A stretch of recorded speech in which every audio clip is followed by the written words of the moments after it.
I talk about Troy Grady's Cracking the Code series an awful lot, but it's with good reason.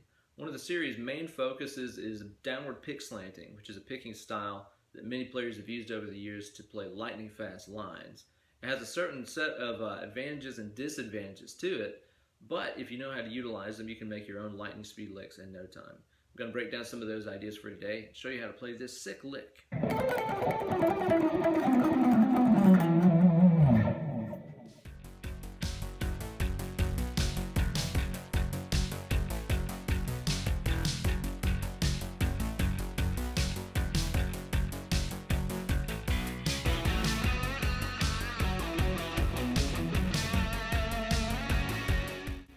Well, howdy there, kids, and welcome to this week's installment of Weekend Wankshop here with your good buddy, Uncle Ben.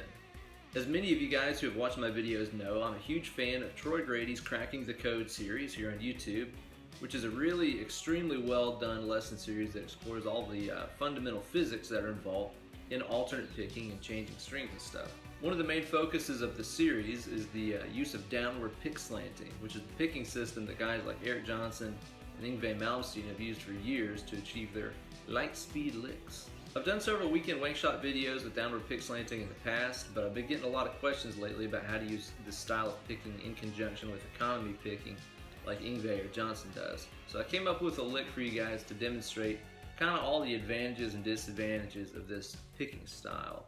I'll be giving you guys some good close-up camera angles using that magnet rig like they use in the Cracking the Code videos so you can see all the ins and outs of the picking.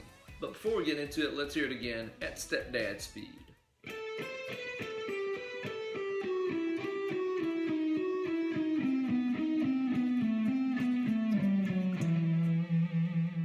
This lick is in the key of E minor and uses the E harmonic minor scale for maximum frilly shirt goodness. Check it out. I specifically put together this series of phrases because they all take advantage of the merits of downward pick slanting. Let me show you the licks and then we'll talk about the how and why of all this stuff. Here's the first phrase. Now I'm starting off on the 14th fret G, 17th G, 16th G, 14th G, 17 here on the D, and then you're going to do a downstroke to push through to the 16 on the G, then the 14 on the G. The picking here is really important to pay attention to. Down, up, down, up, down, down, up. That's the first phrase. Here's the second phrase of the lick. Alright, now for this phrase I'm playing the 17th D, 16D, 14D, and then repeat those same notes, 17, 16, 14. So now you have. After this you're going to reach up here with your fourth finger, and you're going to grab the 18th fret on the A string, and then push that downstroke through back to the 16 on the D, and then the 14 on the D. So we had 6 notes on the D string, that single note on the A with a downstroke, which pushes through to another downstroke, like that. Here's the third phrase. Same kind of feel as the last one here. You're going to play 3 notes on the A string 2 times, a single note on the E, 2 notes on the A. So you're going to play it like this. 18, 15, 14. Same thing again. 18, 15, 14. Reach up here to the low E string. You're going to grab the 17 before pushing that downstroke through to the 15th A and the 14th A. So now we got. And again, the picking. Down, up, down, up, down, up, down, down, up. Really important to follow that. And then the very last phrase, pretty simple, 4 notes on the E string. 17, 15, 14, 12. So you have your first phrase, second phrase, third, and the fourth one. Now I'd like to explain to you guys why I put those phrases together like I did and how they take advantage of the downward pick slanting thing. In order to better demonstrate, I'm going to use the magnet camera mounting rig to mount my iPhone onto the neck of my guitar, give you a bird's eye view of my right hand. So here's the deal with this downward pick slanting business. Typically, whenever you're playing with a downward pick slant, it means that the ass end of the pick here is kind of slanted diagonally down towards the floor. You can add some additional edge to the pick by bending the thumb too, but it's not exactly mandatory. Sometimes people think pick slanting is just this. That is not the case. It's this. Again, this is the same picking system that Yngwie and Eric Johnson and many other players use. What happens whenever you slant the pick this way is that the downstrokes that you play tend to go inwards towards the face of the guitar, kind of towards the pickups, and your upstrokes pop out free of the strings. Now what this means is that whenever you play this way, it's really easy to change strings after an upstroke because my pick is free and clear and I can go to the next string. This is how guys like Zakk Wylde and Joe Bonamassa and dudes like that do those really fast pentatonic phrases. You know, the sixes and stuff like that. Because their upstroke leaves the playing surface of the strings, it makes it really easy to get to the next one. Whereas if your pick was super flat like this, you have to kind of hop over the strings. That sucks.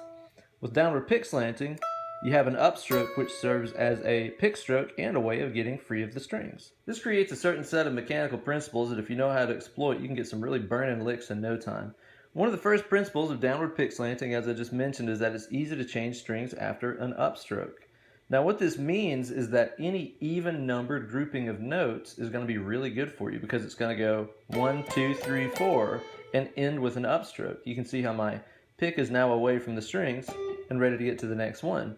So anytime you're encountering a group of 3 notes, like how we had A, B, and C on the G string like that, well, don't just play 3. Make it into 4 notes like we did at the first part of this lick by playing the lowest note, the highest note, the middle note, then the lowest note. So A, C, B, A. That turned 3 notes into 4, which made me leave on an upstroke. I do the same thing later on in the lick too when I take those 3 notes on the D string, the 14, 16, and 17, E, F sharp, and G notes. Instead of just playing 3 of them, you play them twice. That way it's 1, 2, 3, 4, 5, 6 notes. Again, puts you leaving on an upstroke.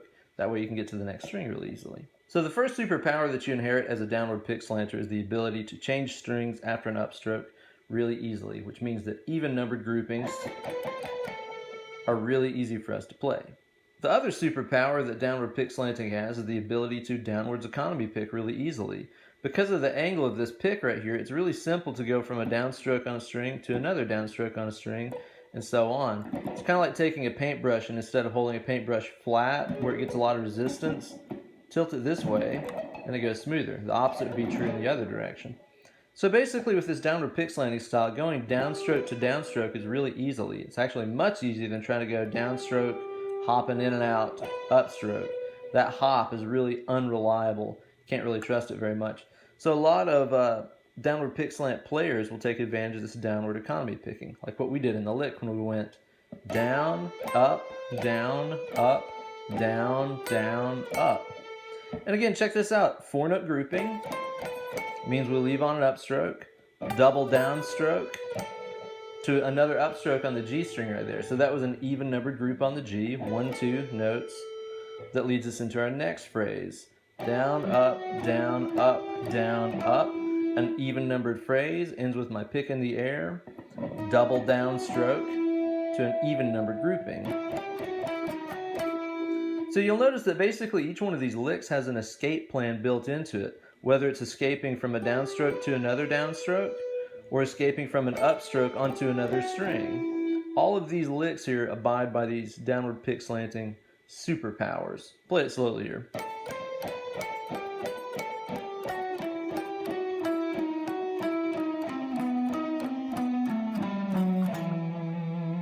Because each one of those licks uses one of those things that works to downward pick slanting's advantage, none of them are really that tricky to play. The hardest thing is just getting the hands in sync, you know? Try coming up with some of your own even numbered sequences or your double downstroke kind of licks to take advantage of these and see what you can come up with.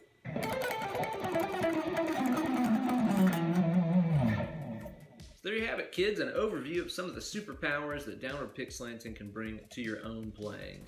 In order to get a whole lot better, super in-depth view on this stuff, I really recommend you go and watch Troy Grady's Cracking the Code series, where he breaks down all this stuff with all these amazing animations. Go check out his channel, tell him I sent you. Thank you guys so much for watching. Please like this video and subscribe, and also follow me on Twitter and Instagram at BenEllerGuitars.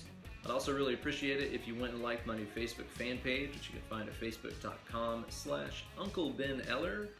And lastly, if you're interested in booking some one-on-one Skype lessons with me, be sure to drop me an email, BenEllerGuitars@gmail.com.